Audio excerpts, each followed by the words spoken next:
So, welcome to our little interview session tonight. I got here Tim Lawrence, straight from London, I think. Straight from London. Straight from London. And Nadja Saxer, straight from Vienna. Yeah, based in Vienna. Based in Vienna. Very good. Before we get into our interview today and before we learn a little bit more about these two persons, we're going to listen to a little track to get you in the right mood for today.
Welcome back to our interview.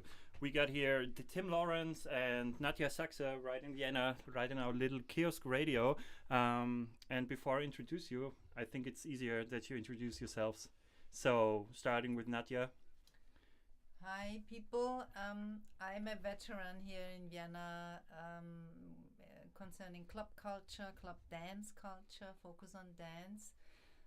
Since the 90s, I've been promoting club events, and my personal love for club dancing, especially freestyle dancing in a club, and with other people sharing good music and the dance floor. Was always my passion, and also with my event for tomorrow, it is a kind of a reunion of what I promoted or what I started in 1994 in New York City, when I met many of the Check Your Body at the Door club dancers. I met them there with Sally Summer, a dance historian. And then 1 year after, I invited them to Vienna for a club event and also for a kind of lecture event. And now it's 28 years later. I wanted to do a 25-year anniversary, but the pandemic came in between. So now it's 28 years, that I bring back and those club dance people, Archie Burnett and Bravo La Fortune, in a conference to talk about, club dancing and club culture back in the days and what it is now. And it's like three generations now, almost four, And the conference is when? It's tomorrow. Tomorrow, Saturday, where? It's at Novum, Lerchenfelder Straße 35 im 7. Bezirk. Perfect. And what brings you here, Tim? Well, I've been invited to contribute to the conference by Nadja, so I'm very happy to be here to do that. And what are you doing? What are you bringing to the conference? What's your... I'm being interviewed, so I don't... Well, we're going to be talking about some historical elements of party culture and club culture, dance music culture. So yeah, that's what I'm here for. And you're an expert when it comes to dance culture, to the 70s and all that stuff. Can you tell us more about what's your work? What are you doing nowadays? Why should people know who you are when they come to this topic?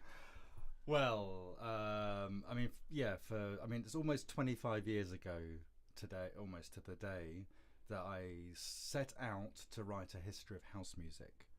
This was my, house music had changed my life. I kind of felt like it saved my life.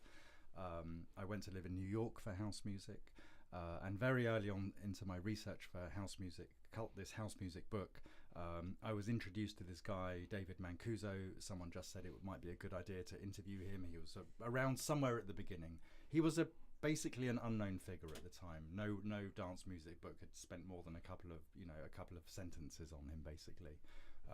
And his influence was not understood. But I was very captivated by our first interview. I thought I knew about the history of house music culture, dance music culture, and I sat down with David for 3 hours and I barely followed a word of what he said. There were all these references that were just not familiar to me. So it dawned on me that there was a whole history of, for want of a better term, underground dance music culture that just wasn't known to anyone really, or was known to very few people. So I thought, okay, I better rewind. And the whole thing was, I didn't want to go to disco at the time because my ears were electronic. I was into house music. And David was like, no, it's not about disco. We're going to go before disco. And I didn't want to go there. But what David was a radical. And at the time, I was going to Body and Soul, which was considered to be the most progressive dance party in New York City. And when I first went to the Loft, which was a tiny party at that point, and was talking to David, to me, who was into electronic music, David was the radical. I mean, there was no comparison. So I was captivated, and a lot of my life since has been reflecting on this, historicizing it. The first book I wrote was Love Saves the Day, which started in 1970, really with David's what's considered to be the first loft party, which was held on Valentine's Day 1970. It was called a Love Saves the Day party because it was on Valentine's Day. This was about universal love. It was the counterculture, but it was also an LSD party. They actually wrote it on the invite, right? They didn't actually. No, No, people like to think that. I think there's a certain level of mythology here. But it was a Valentine's Day party, and it was and a lot of people at that party were consuming LSD. And that was very, very important because this, for me, is the beginning of what I sometimes call contemporary DJ culture. Before this moment, I don't want to get into a lecture here, but before this moment, DJs largely understood themselves to be puppeteers. They would manipulate the dancer, and they were basically employed by the clubs or the discotheques to make sure that the discotheques would make some money. And they would do that by building up a frenzy across the course of, let's say, 5 or 6 records, and then they would put on a slow record. Everyone would go to the bar, buy a drink, how the clubs made their money, and it was very heterosexual. So usually a guy would ask a woman to dance, and so there was nothing about the communication, the energy between the DJ and the dancer unfolding over the course of the night. But then, even if you wanted to do that in one of these discotheques, they had to close by New York City law at about 3 o'clock in the morning. David wasn't interested in that. He was about counterculture. He was about freedom, and he wanted to be able to dance as long as people wanted to dance for. And an LSD trip would, basically last for 10 or 12 hours. So you would go through the music that cut across time and space here.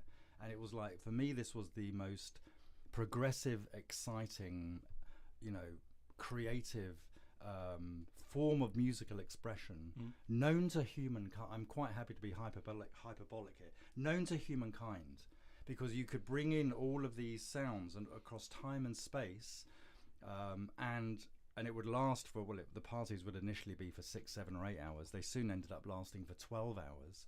And there's nothing in the history of music that was that could parallel this for the breadth and also the level of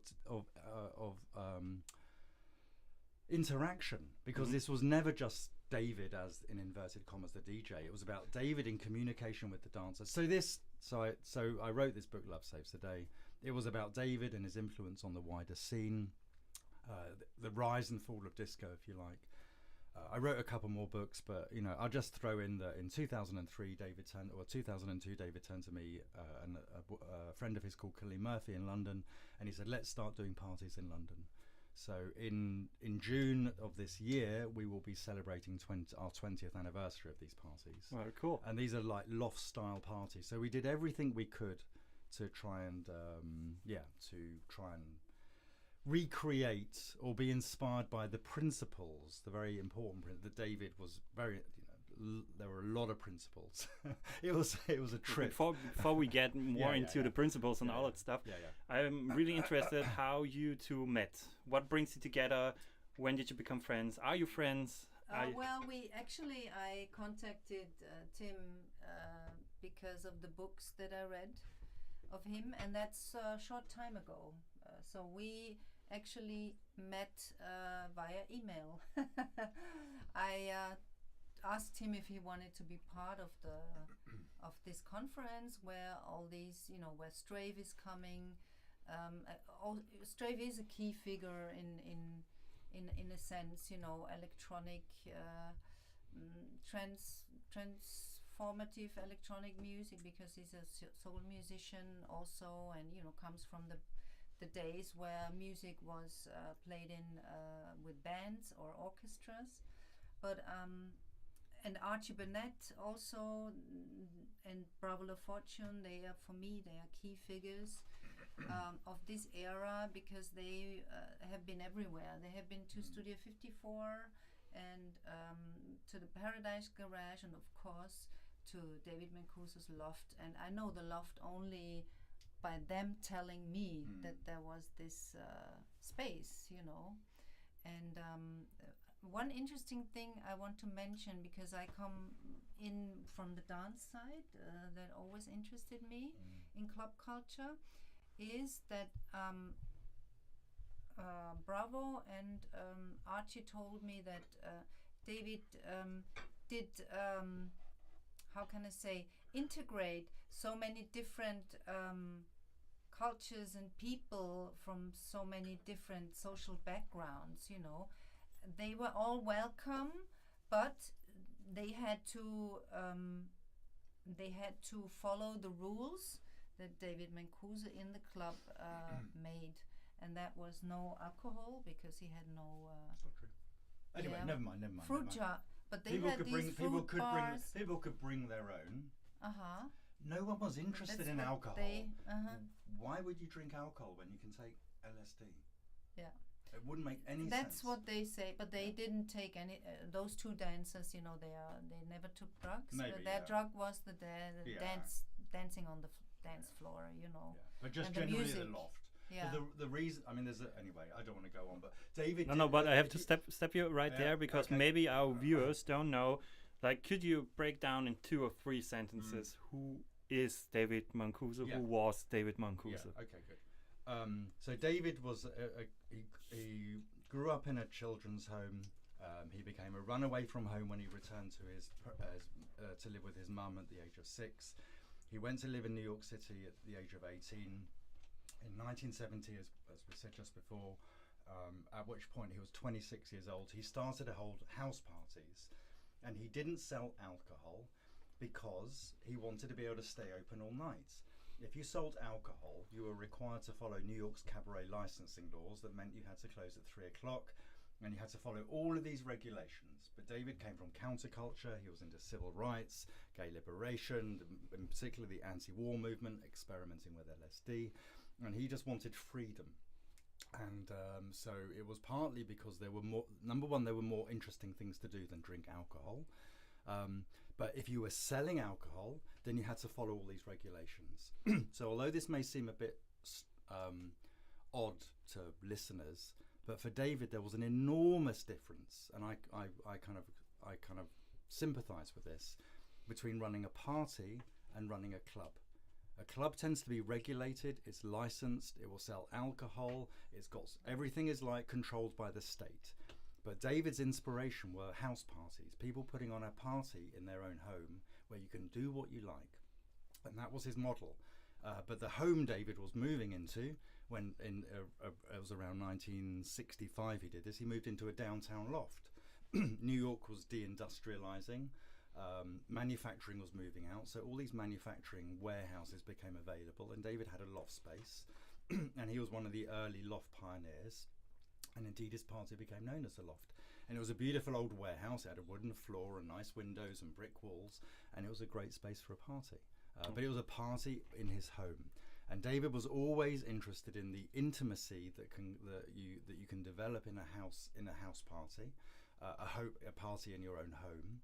And he felt that when people can relax and when people can become intimate with each other, things become more expressive. And I kind of think it's probably true.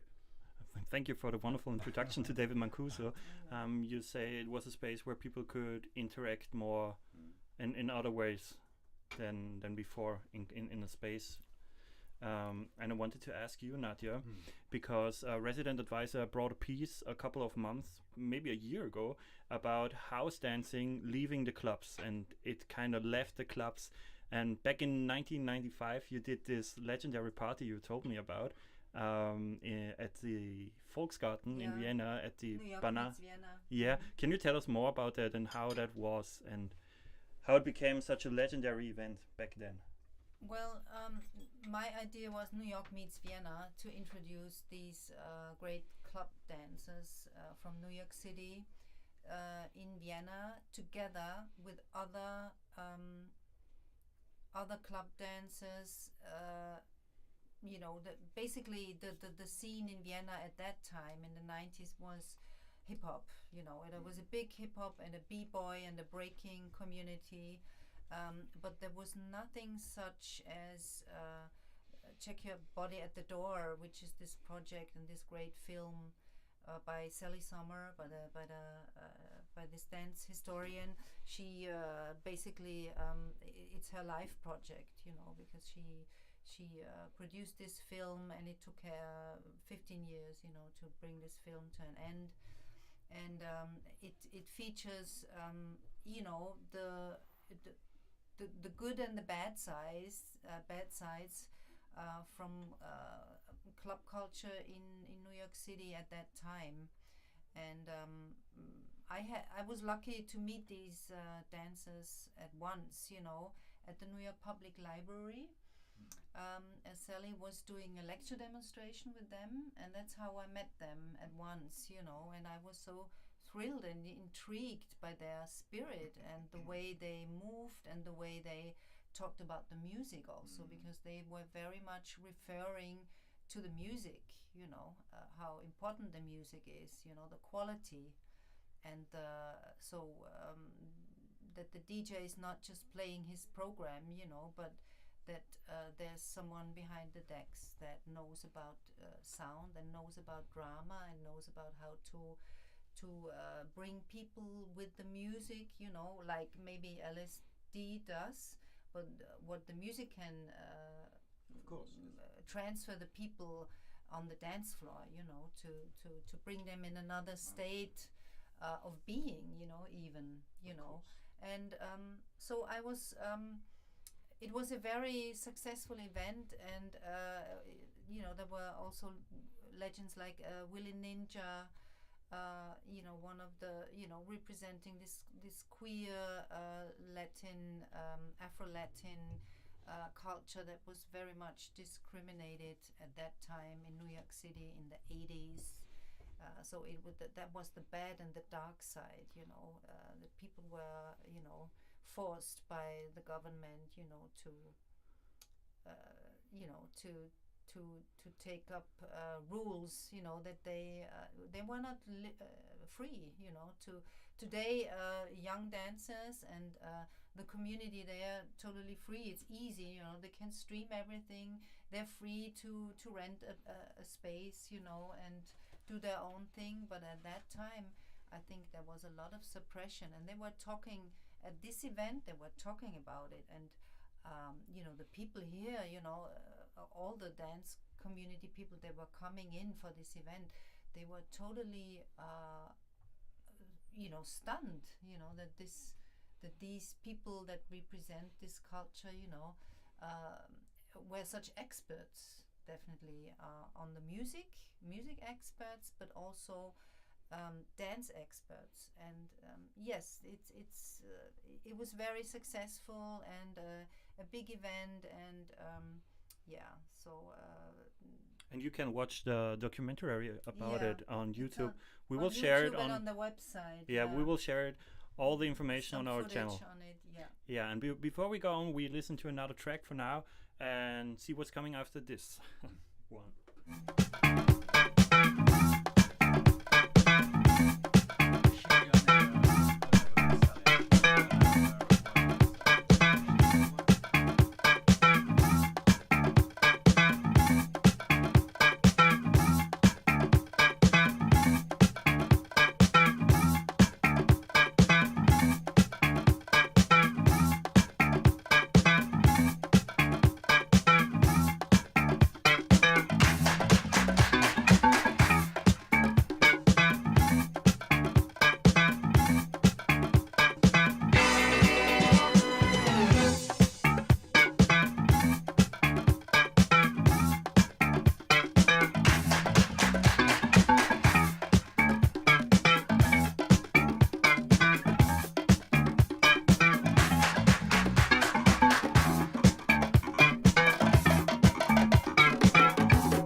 Welcome back to our little interview. We've been advised by our lawyers, I think, to advise you to be careful with drugs and do it in a way where it's monitored and be careful when you cross the road. Yeah. All right. So music is the drug. Yeah, That's love what is we talk about. Life is the drug. Life. And it's like, so how do you get to life? Well, music is part of life, right? Music is freedom. Music is freedom. So we're going to speak a little bit more about the event tomorrow, the Dance Music Conference at Novum Vienna. And Nadja, can you tell us more about what will be there? What can we expect? Which people are there? I mean, basically, it's I want to present the history of club dance and dance music culture from New York, going to Paris, to show the people the underground Paris scene with jazz rock, which is not known here at all. Jazz rock is an amalgam. It's a hybrid mixture between rock and roll, swing, jazz, hip hop, house.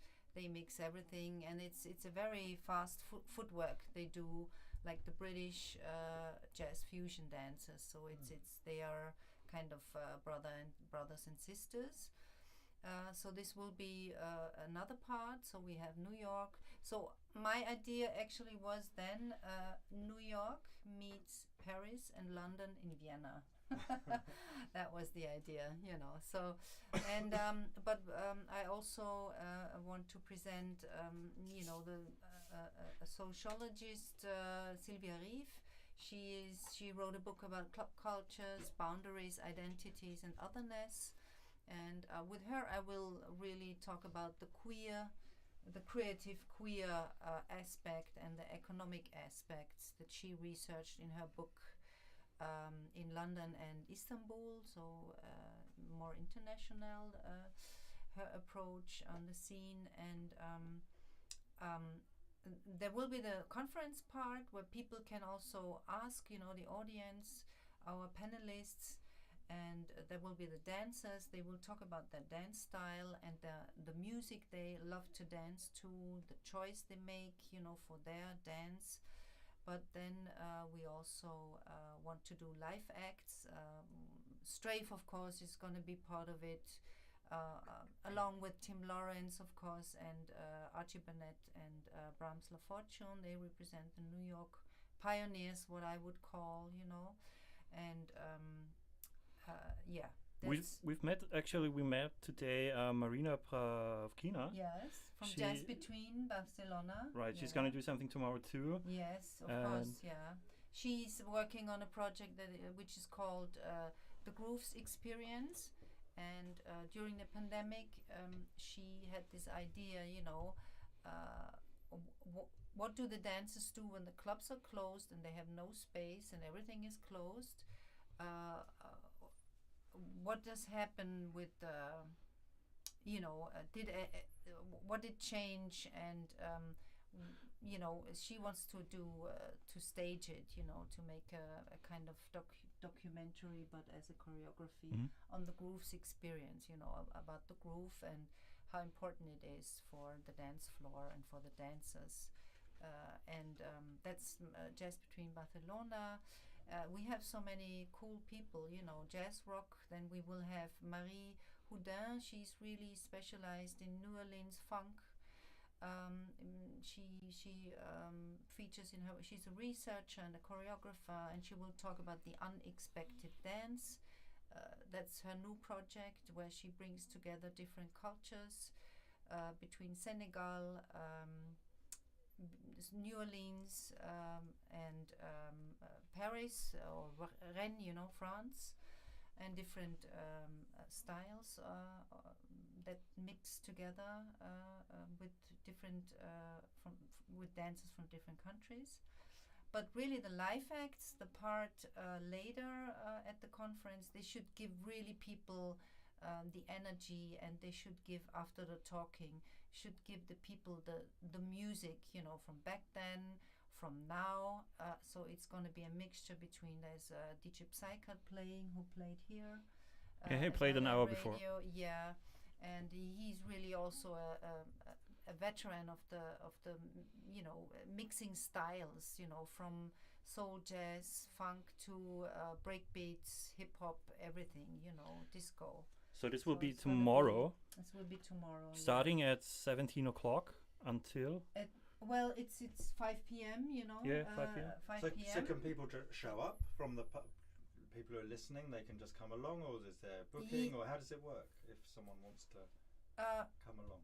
Yeah, I mean for the conference, you don't have to register, nothing. You can just buy a ticket. You can just come in and buy a ticket, and also for the live acts, So it's for the conference, it's 15 euro, and for the live acts later, and the people pay 10 euro, and they can. And there's Oscar Romp, a visual artist who is painting live. Oscar, of course, yeah. He's also a veteran, and he's also a very unique figure, and he's connected with Vienna and with the scene, with the soul scene in Vienna, the northern soul scene, with Record Check, he's connected with these people because this is the music he loves. But his special origin is very intriguing to me, because he's painting live at club events, at weekenders, and we're going to present a part of his work and his paintings, and he's going to talk about how he does it, how he develops it, and yeah. So we got the conference on Saturday, but we also got the workshops on Sunday. Are there even spots left for the workshops? Some spots, but so it's workshops about dancing mainly, I think, right? Yeah, it's all dance workshops. I call it dance music because the dancers refer to a certain kind of music. So, for instance, Marie Houdin from Rennes, she's gonna do New Orleans funk and footwork, and she refers to this music. It comes from the parades in New Orleans, the live music, the trumpets. They play. So that's very special. But she mixes it with JB, with James Brown music, of course. That those are the real origins and roots. James Brown, and we will have jazz and improvisation with Marina from Jazz Between Barcelona. She's gonna teach steps, basic steps for all levels, which is interesting for everyone. And she's always got very lovely jazz selection that she plays at the workshops. And then we have jazz rock with Jean-Claude Marignal, and of course we will have Archie Burnett. He calls his workshop the Getting It In experience. I really do not exactly know what he is about, but he will tell the people at the workshop what he's about, the Getting It In experience. So you seem to know him, Tim. You were like... Well, I interviewed Archie, and I believe that Archie, I've interviewed him many years ago, I think for Love Saves the Day. But at that point, I thought Love Saves the Day was going to go beyond 1979, and it didn't, because there was just so much to say about the 70s. Love Saves the Day is, of course, your book, and it's between... It focuses 1970 to 79, yeah. Right. So this is the era of kind of what we think of as disco, but there were, clearly there were all these things happening before disco became a thing, which was kind of 1974. And whilst disco became a thing, all of this kind of, let's call it underground culture, for want of a better term, carried on. And then there was a backlash against disco in 1979 because it did get very over-commercialized. And this underground thing that was running all the way through carried on. And that's when Archie came along. Archie started a dance at the Loft, I believe, in 1980. So I wrote a second book about a composer and cellist and songwriter called Arthur Russell, who is a very eclectic musician, but also wrote some of my favorite dance tracks, including by Dinosaur L, Go Bang. And these were like huge Loft and New York City kind of dance classics, really. Just extraordinary music. Anyway, so Archie came into the Loft at this particular point in the party, and he's just incredible. He's very articulate, and he, dancing was his life, really. I mean, I want to, like, for Archie, he spoke about this very elegantly. I was saying, so Arthur Russell was the second book, and Arthur actually got involved in all of this kind of dance culture, but also many of the other New York scenes that were unfolding. And then the last book I wrote, Life and Death on the New York Dance Floor. Again, it was supposed to be the House book. Again, I never got there because House came out in '84, people often say, "Oh, house music was disco's revenge," because the backlash against disco, even though disco had become pretty boring actually by '79, and people like David Mancuso had kind of lost interest in it to a certain extent. But nevertheless, the backlash was was really explicitly homophobic and racist. And so the idea was that house music kind of filled this vacuum that appeared in the early 1980s when everyone kind of withdrew from dance music culture, supposedly. In reality, dance music culture flourished in the early 1980s, but it was very, very eclectic. It was very kind of synergistic. It was lots of different sounds combining with each other, and it never really had a name. But this became the subject, if you like, of the last book, Life and Death on the New York Dance Floor. This 80 to 83 period that never had a name, but for me was one of the most creative periods in New York City music and cultural history. Jean-Michel Basquiat was coming through, Keith Haring was coming through, Archie got involved, and for Archie I wanted to say, all these people, like, the dance floor was a place of salvation. It was like a place of safety, a place of expression.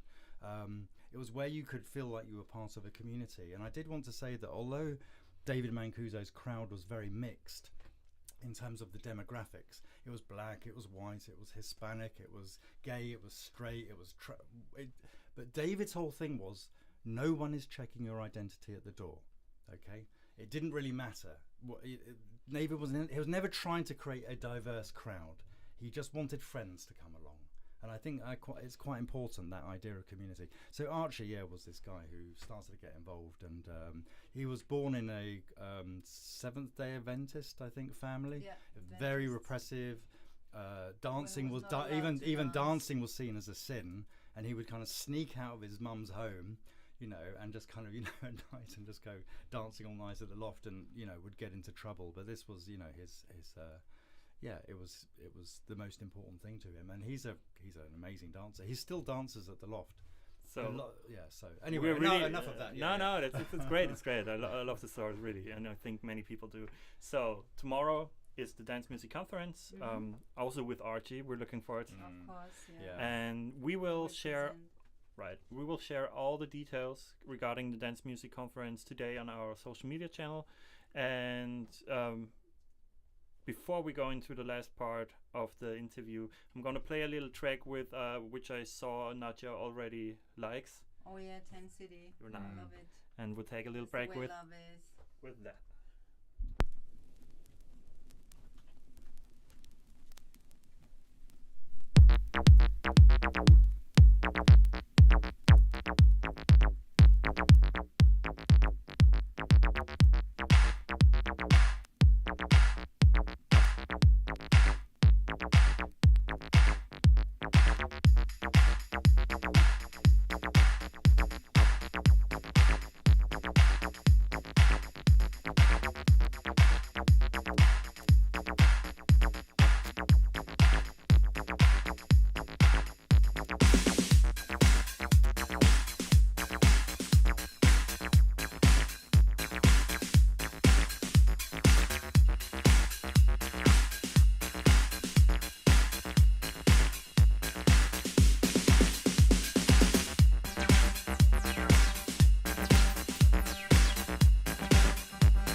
Perfect. Thank you very much, Tim.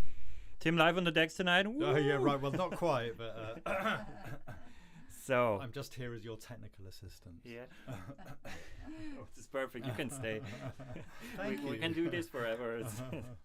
Yeah. So that would be nice. we've been talking in the breaks about your new or your event series that has been going on for 5 years and long. What's it called? All Our Friends. All Our Friends. Yeah, which is a kind of a reference to the Arthur Russell record, one of my favourite records, Go Bang, which has the line, "I want to see all my friends at once go bang." I mean, Arthur was a poet as well as an extraordinary musician, and the idea of "I want to see all my friends at once go bang" was like the most beautiful summary of the energy you can have on a dance floor when everything comes together, the music, the sound, the DJ, the crowd, just all these elements, like captures the greatest sense of, I'd say that we haven't used this word, collective joy. It's so important to our, fundamentally humans are the most social animal on the planet, and increasingly we struggle to have opportunities to socialize with each other in person. I'm not very into social media because it's like everything is through a screen and we get alienated from actual proper human contact. And if we think about the times when we feel most joyful, happiest to be alive, often it's in crowds, people running in a marathon, people going to a sports contest, going to a music concert. And for me, most of all, being on, going in a park and being with lots of people in a park. And then on the dance floor, for me, this goes to a level of kind of expression. And, and it's there that we connect with the meaning of the universe. That's the idea, that everything is we are all interconnected. We are not really individuals. The idea of the individual is kind of a myth. We only exist in relationship to everything around us. We would be nothing if we had to survive alone. We couldn't do a single thing alone. So the dance floor is a way of expressing the way that, when we come together and we share a space and we let go of our boundaries, actually we enter into a higher plane of what existence can kind of present to us. And we prefer it. We let go of our egos, our individuality, our competitiveness. So now I'm really interested what you think. What's your take on what happened to society when Corona happened, when we didn't have the opportunities to share experiences? Well, it was obviously tragic. People really missed the ability to share space together. We know of many individual tragedies that people weren't able to visit loved ones when they were maybe in hospital or dying. But there was an exponential rise in mental health illness during the pandemic. Because people weren't able to have basic, social and even physical contact. People really like being hugged. This is like one of the best therapies alive, is just to be able to spend time with friends and with family and with people you don't even know. And just like, I love, it's so. David Mancuso used to come over to London, and I'd spend a lot of time with him. And I was always like, we might go to buy some food in a supermarket, and he always wanted to like interact with people, say hello to the shop assistant, and just these things are very meaningful to what it means to be human, and it makes us feel like, that we can connect basically, just a smile. So the pandemic was a problem, and it was a great period, the pandemic, for the tech companies. The share value of the tech companies went through the roof, because all of a sudden people thought they had to do their socializing online. And it's not like I'm against the internet, I'm not at all, but we can't have the internet displace real social interaction. There's no, and I have 2 daughters, and you could see how young people in particular suffered during the pandemic. When I say young, it's not just like teenagers, it's like, because socializing is so important to our sense of, well-being and just our basic health, actually. Thank you. That's a lot of wisdom in there, which is just said. But I have another question which got me really, really nosy. So what's the favorite track your daughters are listening to right now? Are they into disco or? They're into so much, it's hard to know where to begin. But I've through this podcast that I'm involved with, I was really intrigued by some episodes we did on Brazil in the late 1960s and the early 1970s.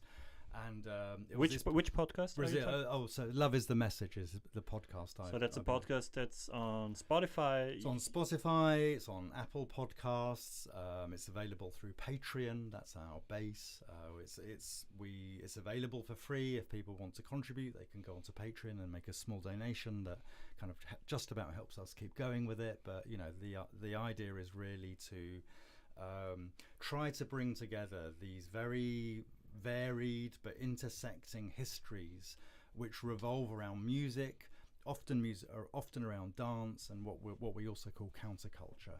It's about this idea that it's in these spaces which are absolutely driven by music and by sound systems, the most advanced forms of human expression seem to take place, and often those advanced forms of human expression challenge the values of, let's call it mainstream society. Maybe we should call it capitalism, I don't know. But the idea that, you know, we're supposed to be competitive, we're supposed to be individualistic, we're supposed to be consumers.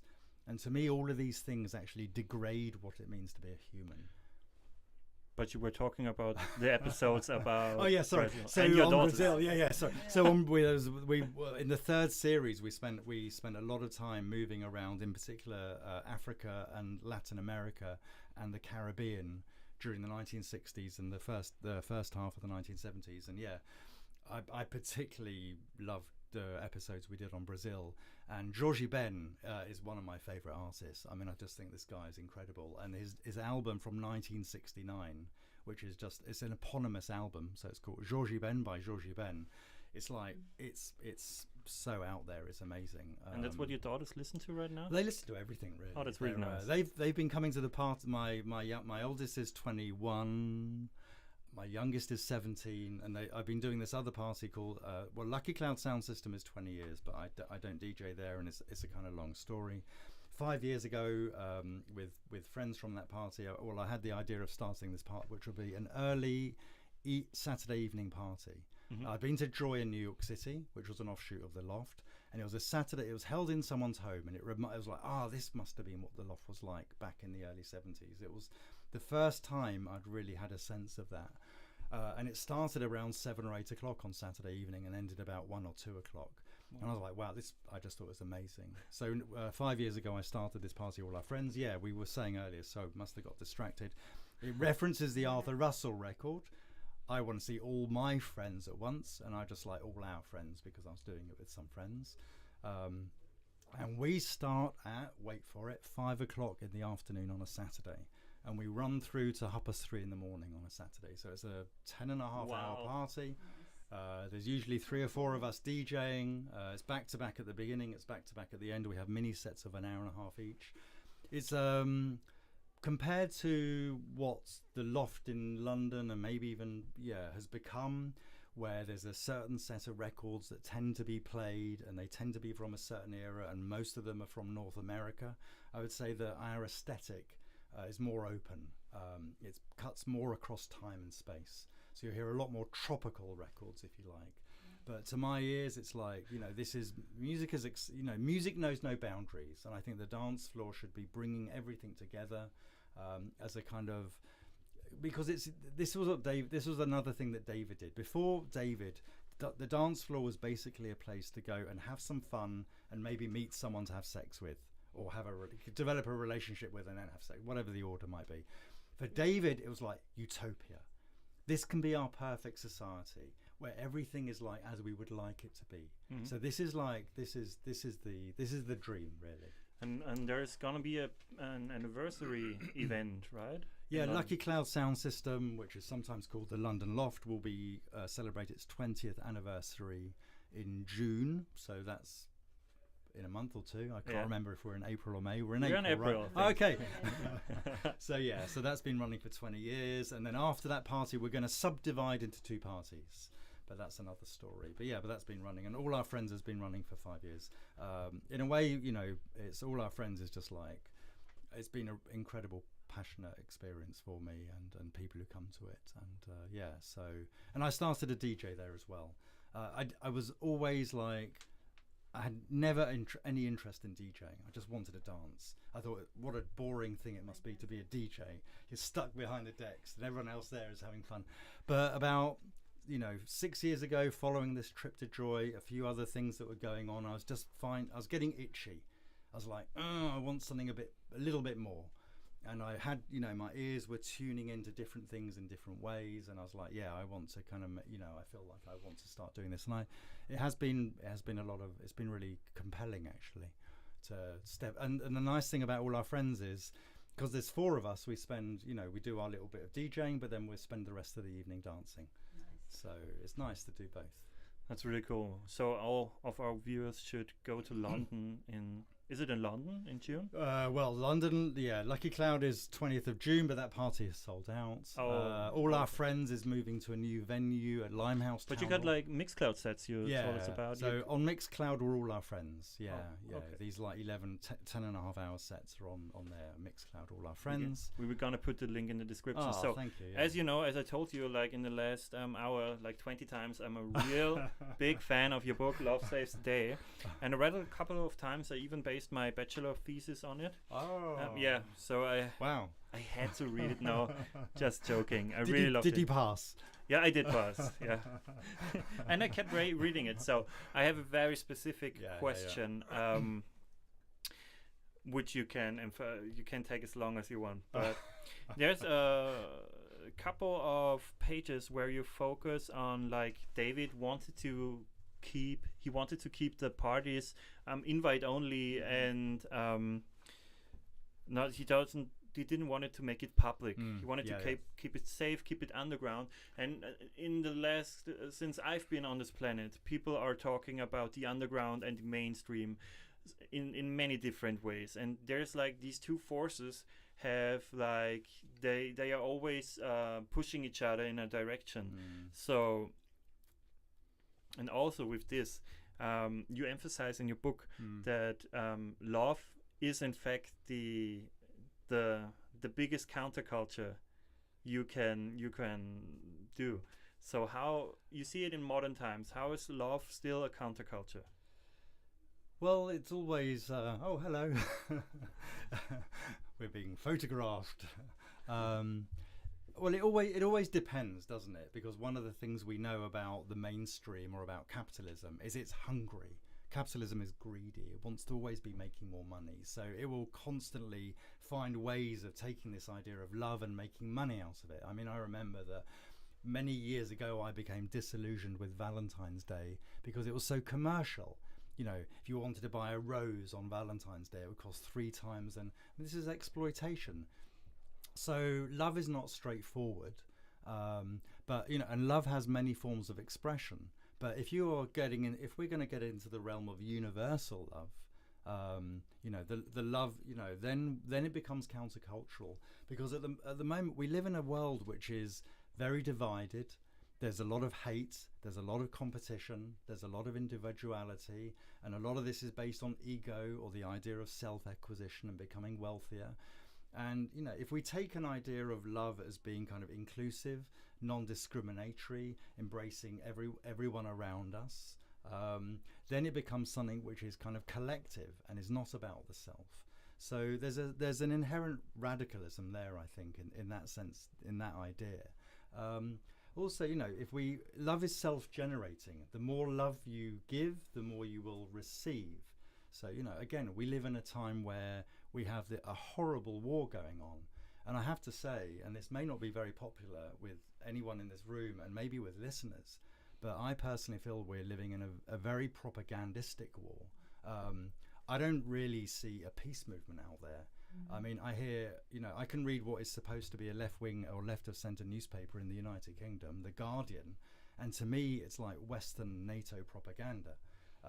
I don't personally support the Russian invasion, but I do not support what the West has been doing, and basically the way that it was kind of got involved in provoking the war in the first place for arguably strategic interests on the part of the United States.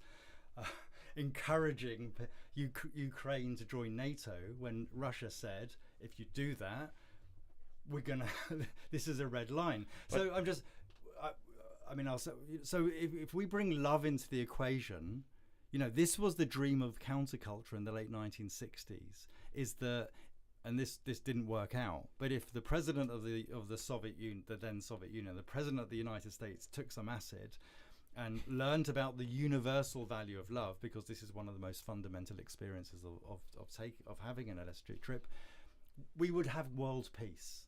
And all we can say is, like, we're a long way from that today. So love is a kind of counterculture to what we're doing today, because everyone seems to be wanting to have more and more content. You go onto social media, there's all the hate speech. Everyone is like interested in kind of like contest and belittling, and so I just think it's kind of it's a kind of interesting way in. You can find this in in collective spaces, in community spaces, where people are happy to share, to support each other, to be tolerant. So yeah. Okay, and the last question, thank you very much. And the last question to Nadja, before we close this interview, is the final question I have for you is to love, to dance, and to dance to love? Yes. No more to say. No more to say. Well, that sounds fun. So Wonderful. beautifully concise. So, thank you for watching to all of viewers, and Thank you. please Thank visit you. the Inviting Dance us. Music Conference Yeah. tomorrow, Tomorrow. Saturday. There are still tickets. You can just come Yes, by you and just come by. right. And Tim's gonna be there talking about what's the theme? New York Well, club the culture. American dance music history. Whatever Nadja That's- wants to talk about. American Okay. dance music history. That's. Okay. Make yeah. sure to listen to Tim's podcast. Love Saves the Day. It's called. Love is the message. Love is the message. yeah. Sorry, it's Love, love, love, love, love. Love is the message. And with these words, we want to close our interview and give you one final track.